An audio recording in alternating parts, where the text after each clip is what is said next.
natin ito na may kasiyahan sa ating buhay.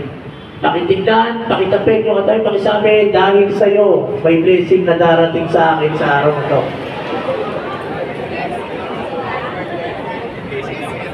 Yes, ma'am. At saka sa araw po na ito, may gustong ipaalala ang Diyos sa atin. Gusto niyang ipaalala na mahalaga ka.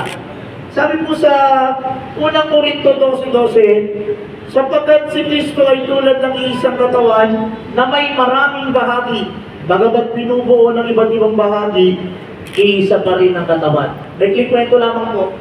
Minsan nagpaligsa ang mga parte ng katawan kung sino yung pinakamahalaga sa kanila. Sabi ni mata, ako ang pinakamahalaga sapagkat kung hindi ko titignan, hindi ma-appreciate ang buong katawan. Sabi naman ni puso, kung hindi naman ako titibok, hindi rin naman natin mararamdaman kahit makita mo.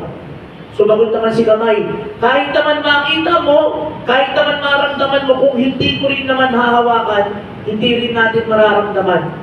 Sumagot naman si paa, sabi ni paa, kahit makita mo, kahit maramdaman mo, kahit mahawakan mo, kung hindi ko lalapitan, hindi rin natin ma-appreciate.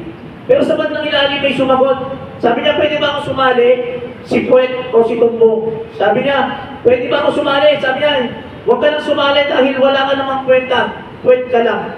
Alam niyo, nagtampo po itong si Puwet.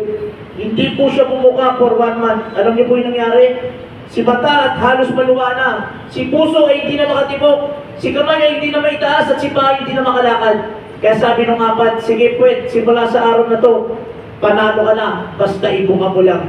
Kaya nung ipinukan ni Puwet, lumabas yung tumi. Muling nakakita si mata, muling tumibok ang puso, muling nakataas ang kamay at muling nakalakad ang paa. Anong gustong ipaalala sa araw na to? Bagamat akala mo, simple lamang ang ginagawa mo, pero mahalaga ka. May purpose ka. Bahagi ka ng isang one big machine na kung tawagin natin ay bahaging katawan ni Kristo.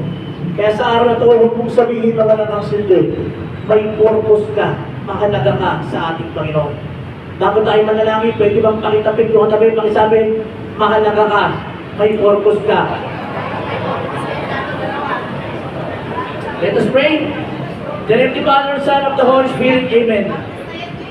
Dakilang Ama, patawarin mo po kami kung masyado namin minalit ang aming sarili. Kung nawawalan na kami ng tiwala, nawawalan na kami ng pag-asa. Salamat, Panginoon, sa pagpapaalala mo na kami pala bahagi ng katawang mistiko mo.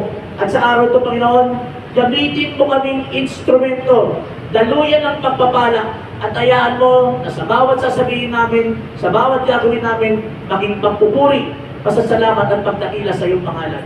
Sinusuko na po namin ang lahat ng ito na may pagpupuri, pasalamat sa matamis na pangalan ni Jesus ay Panginoon.